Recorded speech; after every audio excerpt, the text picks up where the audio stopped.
Hey gang, welcome back. It's time for transverse shear.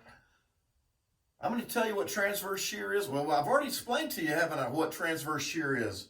I've explained to you what Q is. What the heck is Q, right? We did that in the last video. Now we're going to see how to apply all these things. We talked about what transverse shear is. We talked about the equation that calculates it.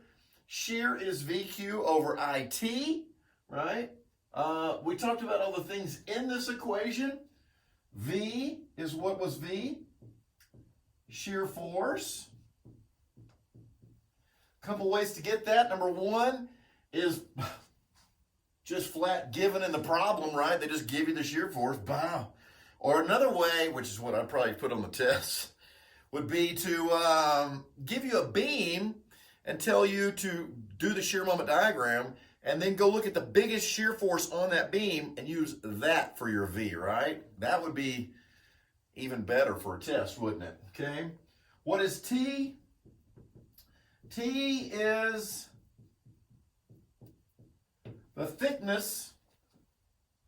Is that with two C's or one Q? Come on now. The thickness of the beam at the point of interest, wherever you're trying to find. So in this part, the thickness would be 20. In this part, the thickness would be 200. So T is just the thickness of the beam. Think if I have to shear through that whole entire plane, well, how much thickness am I going to have to shear through? Down here it's skinny, down there, up there it's fat, right? Okay, that's what T is. And then, of course, I, well, there's our old friend, the old second area moment of inertia. That's how to do that for rectangular beams, okay? This is the second. We'll put MOI for moment of inertia. And then, of course, Q, the first area moment of inertia, okay? And we talked about how to calculate Q in the last video. So if you're lost on that, go back one video and you'll be golden, okay? So what they want us to do here is plot the transverse shear across the face of the beam. Now, this is like an end view of the I-beam. This over here is the side view. So this is what you would see if you looked at it straight on that way, okay? And do you remember about I-beams? What's this up here called? That's called a flange. Okay? And then this part in here is called the web, okay? Just for terminology, so you sound smart next time you go on the job site. You'd be like, oh, that's a nice flange you got on your beam there.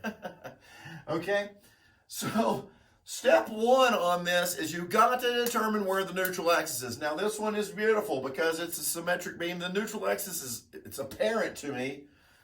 It's right in the middle. Okay? There's the neutral axis. We gotta love symmetric beams, right? Okay, now for doing this, we're going to have to plot transverse shear. We got to plot it at several places to kind of get some key dimensions, some key points, okay? So I think one of the keys is going to be right here, okay, in the middle. I'll call that point A. I think right here, okay, I'll call that point B. Now point B is one molecule into the flange, and then I'll call this over here point C, right? So this is in the flange, and then I'll call this point down here on the bottom point D, okay? And if we can find those 1, 2, 3, 4 points, we can find this. I think we can plot the shear for the whole entire beam, okay?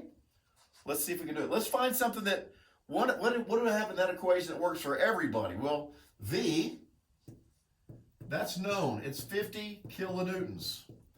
Now, I'm going to tell you, I've told you this 63 times. Here comes 64. When you get a bunch of unknowns in here, make sure your units all cross out, right? Because what should tau be in? It should be in like PSI, KSI, PA, MPA, right? It's the unit of stress, okay?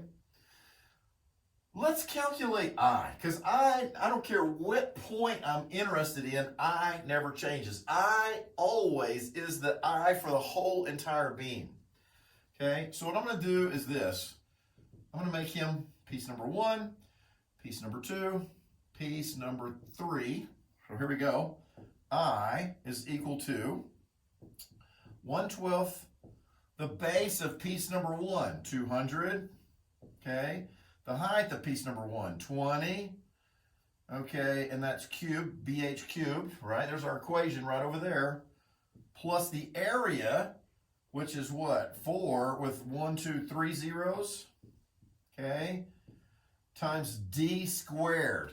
Now, d is the distance from the neutral axis to the centroid of the piece part, right? So there's d right there. How far is that? It's 80 plus half of the 20, right? Which is 90, okay? That's piece number 1. Go! What's different about piece number 3? Nothing. So can we just Tudums that? Did y'all learn your Tudums in school? Your Tudums? Like Tudums 2 is 4 and Tudums 3 is 6. Y'all didn't learn your Tudums? Okay. Maybe that's only in Texas we do that. All right, so we'll put a times 2 on there. And then plus, here comes the second part, right? This middle guy is 1/12, the base, which is 20, times the height, which is 160. Now, I don't have to do AD squared on this guy, because what is D? The distance from the neutral axis to the centroid of part number 2. The distance is, it's 0, so that whole thing just goes away. So that's it right there, okay? Let's see if we can calculate that. Come on, handy-dandy calculator. Let's go. 20 times 160 equals, wrong.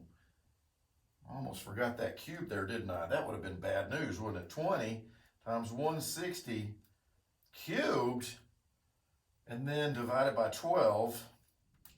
All right, so I equals, this is a big number, 71893333.33. Okay, but we're not scared of big numbers. Neither's your calculator. Now that's I, that's going to be in millimeters to the 4th, okay? So that I is not going to change for any of the points that we're going to look at, okay? That never changes.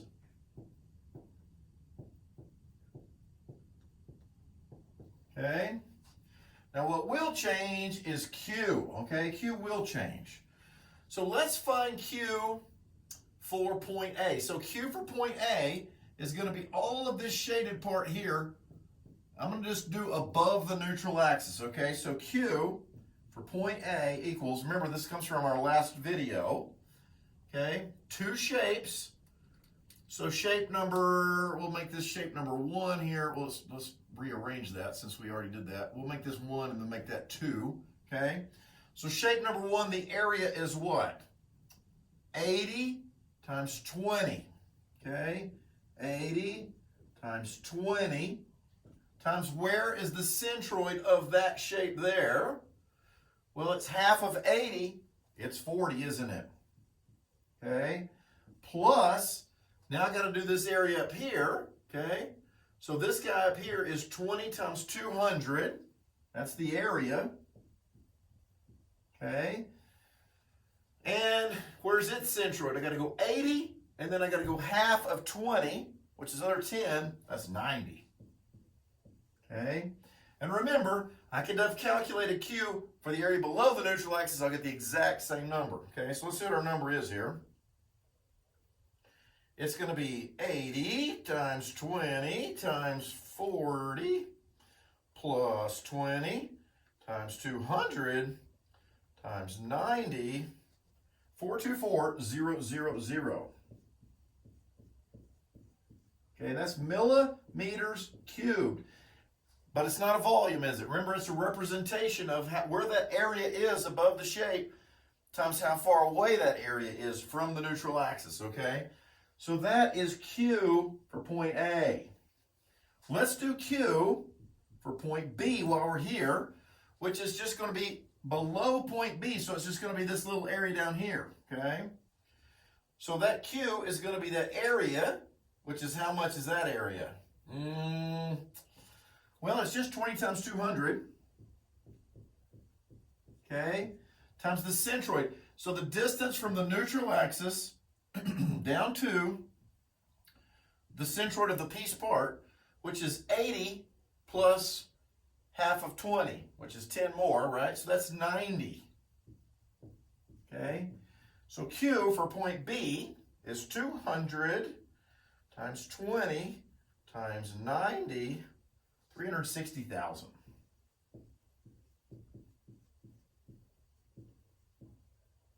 Okay. I think we're ready to calculate tau here, okay? And for the 65th time, pay attention to your units. When you have a lot of things divided around here, we got to have our units cancel out. So what are we looking for here for T?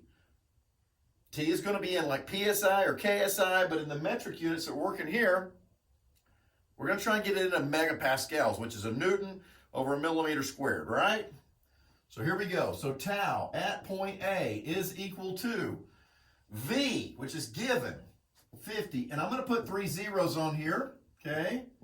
And that puts it into newtons, doesn't it? Okay? Times Q for point A. Hey, we got that too, don't we? 424. And that's millimeters cubed, okay? Divided by I. What is I? Here's I, this giant number right here. So scary. 71,893,333 millimeters to the fourth times the thickness at point A. Okay, point A is right here on the neutral axis. The thickness is only 20, okay? MMs. So what do we got? There's 3 millimeters. That cancels that one out. So that's newtons over mm. That's newtons over millimeter squared. Hey, man. That's a megapascal. Okay, so 50,000 times 424,000 equals, and then what? Divided by 20 equals divided by a big number, 71,893,333 equals 14.74.